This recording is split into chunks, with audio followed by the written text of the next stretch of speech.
Well, happy Tuesday. I'm meteorologist Justin Gertz, and thanks for joining us here on the 10 Weather Impact Show. We've certainly had plenty of humid weather around here lately, and that is going to be staying with us throughout the week ahead, so be ready for that. As far as any rain goes, haven't had much across the area at this point, but we are tracking some showers on radar this afternoon as we do see some of those areas of shower activity off to our south. You notice a lot of the rain has been located off in Kentucky so far, but there are a few showers now moving into northwestern Ohio and even southern Ohio, too. In fact, we'll zoom in on some of these as we do see these coming off toward the north across portions of the area.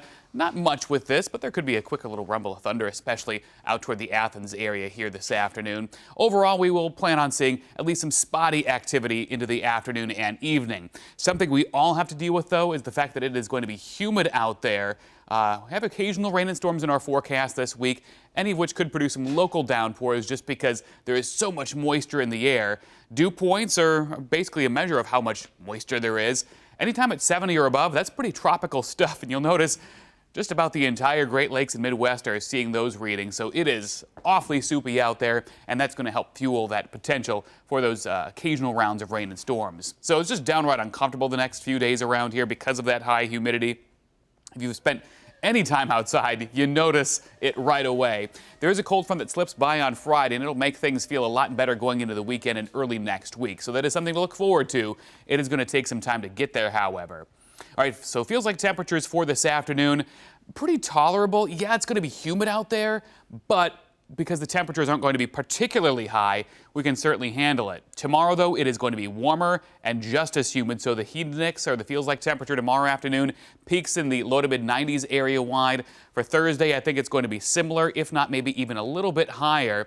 Notice by lunchtime, feels like temperatures are already well into the 80s, and we should be peaking once again mid to maybe upper 90s for a feels like temperature Thursday afternoon. I also want to talk about severe weather potential for Wednesday. Portions of Ohio in that level 1 out of 5 risk, but the bulk of that is located out toward the upper Midwest and the Corn Belt. That slides southeast a little bit on Thursday. You'll notice much of the state still in that level 1 risk with that level 2 clipping northwestern Ohio. Then on Friday, as a cold front comes through, we have a somewhat better chance of some strong to severe storms. However, a lot of that depends on when the front comes through the area. Just the same, it's something we'll keep an eye on. It does appear that if any storm can get strong enough the next few days, it would be mainly some gusty winds that we'll have to watch out for. All right, here's your hour-by-hour forecast as we see those chances of showers and maybe a rumble of thunder working on through the area. Not everybody gets this. That chance continues tonight, and then for the day tomorrow, again, similar situation to today. A lot of dry hours, but we can't rule out a stray shower or storm popping up, especially with the heating of the day. All right, so for today, scattered rain and thunderstorms, otherwise mostly cloudy, about 83 for a high. We do have a south wind of 10 to 20 miles per hour, helping to take the edge off just a little bit. It is nice to have that breeze out there. All right, here's that 7-day forecast as we do see 71 tonight, 87 for a high tomorrow. Scattered shower storm chance out there. Up to 89 on Thursday after starting off at 73. Just a sign of how darn humid it is out there. Storm chance continues on Friday with that cold front passing. We see more tolerable temperatures and lower humidity going into the weekend. Saturday's a dry day. There are some questions, though, on our next rain chance early next week, whether it'll come Sunday or Monday as our next weather system approaches. You do notice those signs of that early cool down, about 80 for a high coming up on Monday. All right, so while we got some storms in our forecast, hopefully we can do our best to avoid severe weather. The same cannot be said for numerous spots around the U.S. as of late, so let's check out some of the latest severe weather to strike the nation. All right, this video is out of North Dakota from Sunday, where someone captured footage of a tornado moving through. That storm was on the ground for about 5 minutes before moving on. Resident thankfully able to avoid any damage. All right, let's hop over to New Jersey. Couple says they're lucky to be alive after a powerful storm sent a large tree crashing onto their property in Little Falls. This took place on Monday. You can see the damage left behind in this video with both cars and homes suffering the impacts. Heavy rain was the thing causing problems down to the south, where severe storms led to widespread flooding. Up to 3 inches of rain fell in some places. The flood waters washed out a number of roads. The storm also knocked down trees and power lines. While the rain caused some widespread damage, there were no reports of any injuries. All right, this is even more impressive after we learned the flooding caused a need for 2 separate cave rescues in that area. Officials say one person had to be rescued from the Mother's Finest cave in Stevenson area on Sunday. 13 other people had to be helped to safety from Tumbling Rock Cave the same day. No serious injuries were reported in either incident. Flooding was also a major problem in parts of Missouri on Monday as storms moved through. Cape Girardeau experienced numerous flash flood events as heavy rains raised water levels in that area. All right, and flooding wasn't the only severe weather to impact Missouri on Monday as storms almost completely destroyed a house in Douglas County. Francis Watson reports. It happened so fast that we couldn't even take shelter. Erica Hutchinson says her family was closely monitoring Sunday night storms. We had the news on, watching the weather, just because we didn't really know which direction it was headed.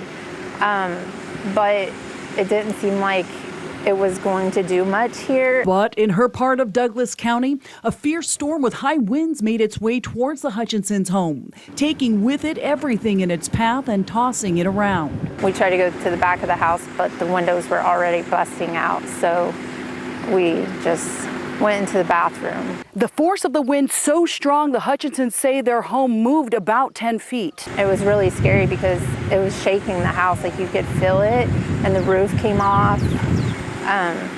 But it happened so fast, but it was over so fast. By daylight, Erica was able to get a better look at all the damage. She says that's when her neighbors came by to pitch in during the cleanup process, allowing her family to gather any belongings that made it through the storm. People have come from all over. I've received so many messages, calls, just to check on us, make sure we don't need anything. At this point, we don't even know what we need. We're still in shock, but we're blessed for our community and our family for all the support. And while her family may be without a permanent home due to the storm, Erica says she's thankful the storm and the damage it caused wasn't worse. As a family, we've been through a lot, and we know that our house is replaceable. Our belongings are replaceable, but we're not, and as long as we're together, we'll get through it.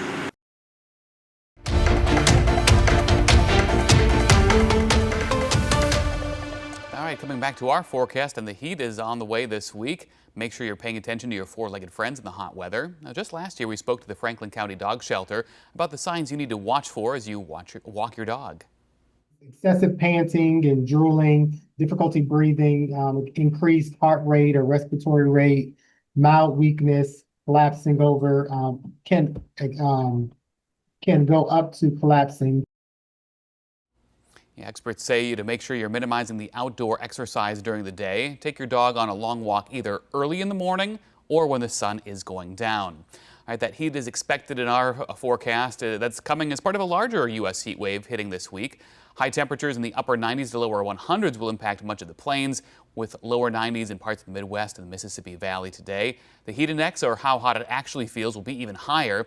According to the Weather Prediction Center, nearly 50 million people will be under a level 3 or a 4 major heat risk on Wednesday. That number soars to more than 80 million on Thursday when intense heat reaches the East Coast. All this warm weather can also wreak havoc on our skin, leading to certain skin conditions or rashes that can be itchy and painful. In today's Health Minute, Mandy Gaither talks to a dermatologist about 5 common skin problems he sees every summer and how to avoid them. It's the downside of summer: sun exposure, sweatiness, and clogged pores. We tend to be hotter, a little sweatier, and doing activities that cause friction. Dr. Spencer Dunaway with the Ohio State University Wexner Medical Center says those factors combined can cause skin conditions to flare. The first common summer skin problem he sees is acne. Dunaway says it's important to wash sweat off before it dries and to change up your moisturizer for the summer. Switching your nighttime cream to something a little less thick will be less likely to cause you to have an acne flare, but still provide enough moisture to protect the skin. Next, dry, irritated skin. Dunaway says people tend to over-exfoliate. Using a light moisturizer can also help this problem.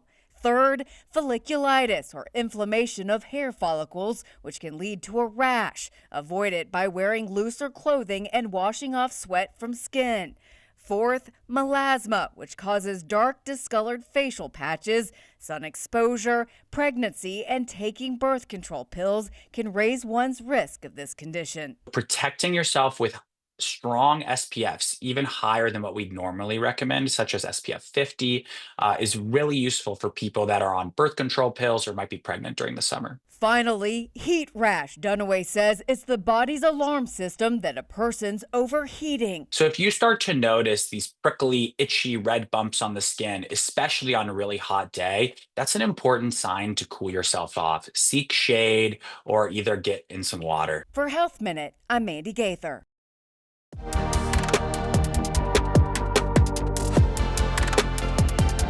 Now let's turn to some stories about our environment. Here in the U.S., there's a new warning that could cost the nation over $100 billion in the cattle industry. Officials say more cases of the screwworm are now confirmed. Over the weekend, 2 were found hundreds of miles apart, one in a cow from Texas and the other in a dog from New Mexico. That raises concerns about the difficulty of stopping the parasitic fly and protecting the nation's meat supply. We had an additional confirmation in a goat in Gillespie County, Texas. These developments obviously represent a serious threat to our livestock and wildlife, but they haven't caught us off guard. We have been tracking this pest for a long time, and we have fought before, and we will do so again. The screwworm, which was eradicated from the U.S. in the 1960s, is a fly that produces a live flesh-eating larva. Females lay their eggs in the open wounds of warm-blooded animals, such as cattle. All right, staying with the outside, mushrooms are as popular as ever, but now there's a warning about eating wild foraged mushrooms. A recent CDC report details a recent outbreak of Amanita mushroom poisonings in Northern California. There were 39 cases of mushroom poisonings between November and March. Most involved poisonings after people ate wild foraged mushrooms. Some toxic mushrooms can resemble edible ones, and even experienced foragers can make mistakes. And you've heard the saying, plenty of fish in the sea, but according to the United Nations, that's not necessarily the case anymore. The organization says 35% of the world's fish are being unsustainably harvested. Many Americans are now getting 70 to 85% of their seafood imported from other countries. We have all this beautiful seafood here. I mean, every coast, East Coast, the Gulf, Alaska here, why not utilize it? It's worth it, you know, when you know what you're eating. Many fishermen on the coasts are now selling directly to customers with fish markets. One fisherman says he's getting a higher profit from the market, so he doesn't have to catch as many fish. This is helping support local businesses and families get fresh fish. All right, staying in our environment, but now moving on to wildfires. After a bit of a break, we are once again seeing wildfires spring back to life across the western states. Here's the latest. An out-of-control wildfire fueled by low humidity and driven by strong winds has charred more than 1,000 acres in Toole County, Utah early today. The South Mountain Fire west of Stockton, Utah sparked Monday evening and quickly grew in size. It was mostly burning away from people or structures, but an unmanned communications tower was threatened. A fire investigation was underway. All right, over to California, the San Diego Fire Department is working to put out a brush fire that's burning near homes that started Monday morning. The fire was first mapped at 40 acres and quickly spread to 65 acres. The San Diego Police Department issued an evacuation order for nearby areas. The fire is in San Diego's Sorrento Valley neighborhood. Wind and heavy brush fueled the flames to cause officials to order firefighting aircraft to help put out the fire. And over near Winters, California, another fire looks likely to have been sparked from a controlled burn early on Monday. Winds then picked up and blew it out of control. Significant resources were allocated to fight that fire. With more on the battle to fight that fire, here's Kayla Muller reporting. What started as a tool to prevent wildfires flared into one after winds pushed flames beyond the containment line.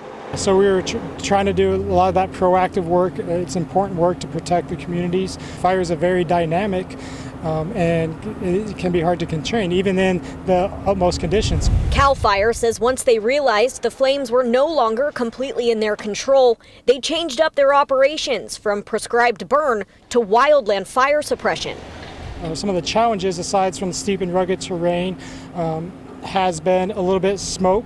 The city of Winters canceling all pool programming Monday out of an abundance of caution due to poor air quality.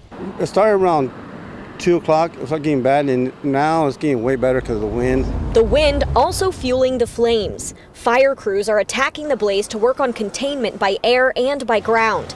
CAL FIRE is urging people to be fire ready as we head into hot weather. This is an area that has an extreme high fire interval, meaning that there's a lot of fires that happen here. And the reason that we do this prescribed fire along this roadway is to try to prevent some of the roadside starts. CAL FIRE has requested additional nighttime helicopters to keep the firefight going overnight as wind patterns are expected to shift. Winters residents standing by to see if they need to evacuate. One man we spoke to says he felt gratitude watching fire crews do what they do. Oh yeah, it did make me emotional because they work hard for this to turn off the fire.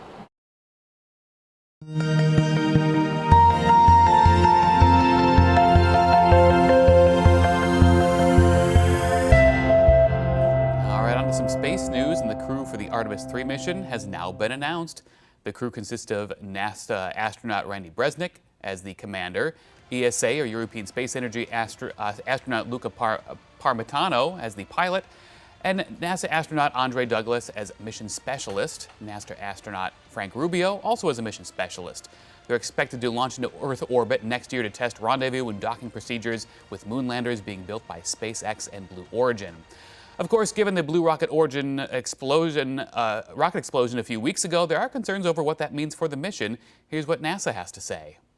We have many partners involved in making Artemis III successful, and while we recognize there are questions about how Blue Origin's recent anomaly impacts our plans, setbacks are a learning opportunity. We are confident that New Glenn will be ready for Artemis III, together with Blue Origin, but NASA is stepping in and bringing all of our expertise and capabilities to bear. We are working hand in hand with them to meet our commitments to return our nation to the moon. Let me assure you, NASA is taking an active role with all of our partners, contractors, and vendors to help solve the problems that are here today and ensure the right outcomes are achieved.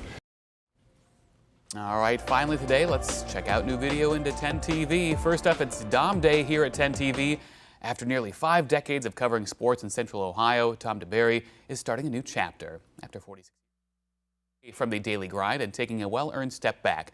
Don't worry, he's not going far. This fall, Don will be back on 10 TV covering Ohio State football and basketball, continuing the work that has made him a Central Ohio sports staple for generations. All day long, we're continuing to take a look back and celebrating Dom's years with us. Take a listen. Hey Dommy, it's Nene. The very first time that I came to Columbus to interview at 10 TV, you told me one thing that will stick with me forever. You said, I will always take care of you. And 2 years later, I can confidently say you did that. You're not only an incredible coworker, you're a best friend, and you truly are like a dad to me over here in Ohio. As you know, I'm very far away from my family, but you are family. You always will be. And the best part is you're not going anywhere. I get to spend lots of Buckeye football games with you, and we'll get to have all the fun in the world with my very best friend. So I love you, Dommy. Join us all day as we celebrate Dom. Make sure you join us live on 10 TV News from 4 to 6, where we'll be watching back moments from Dom's amazing career. Now back to the traditional check this out. The southern aurora lights, a phenomenon scientifically known as aurora australis, is captured from space by NASA astronaut Jessica Meir, currently stationed at the International Space Station. Posted these images on her Instagram account. As a result of a recent solar event, streaks of green lights are seen glowing above the Earth. Such a cool view there. Of course, sped up in time, but you can see all those neat ripples there. Pretty interesting to see. All right, and finally, crews are preparing Macy's annual 4th of July fireworks show. Gathered in Mojave Desert on Monday night to test this year's pyrotechnics ahead of a planned expansion marking the event's 50th anniversary. This year's display is expected to be one of the largest yet, with fireworks set to illuminate the Brooklyn Bridge, the Lower East River, and the Hudson River as part of celebrations tied to the United States' 250th birthday. Far from the crowds in New York City, technicians launched fireworks into the night sky near Lucerne Valley, California, about 120 miles from Los Angeles, to evaluate how each element will perform during the live show on July 4th. Pretty remarkable. I can't even imagine the amount of testing that has to happen to make sure everything works just right. And of course, I have to do that, as they mentioned, far from many other folks, just to make sure that if anything goes awry. And of course, we don't want to spoil the surprise for a lot of folks out there. All right, so for the rest of the day, we are looking for that chance of some scattered showers and storms developing in the area. Not everybody gets these, and that'll be the theme the next few days, is that these are going to be spotty in nature, not widespread. But if you happen to get underneath one, there could be a brief local downpour out of that. Otherwise, it is awfully humid out there. Looking at lower 80s for today, 87 for tomorrow, 89 on Thursday, with feels like temperatures deep into the 90s both tomorrow and Thursday. Cold front sweeps through on Friday, bringing us another, probably more organized batch of thunderstorms. Then the weekend will be somewhat less humid with highs in the mid-80s, and it does appear cooler temperatures take over for a time next week. All right, as we mentioned, starting at 4 o'clock, you can join us once again. Chief Meteorologist Chris Tomer is here with your latest weather update. In the meantime, have a great afternoon.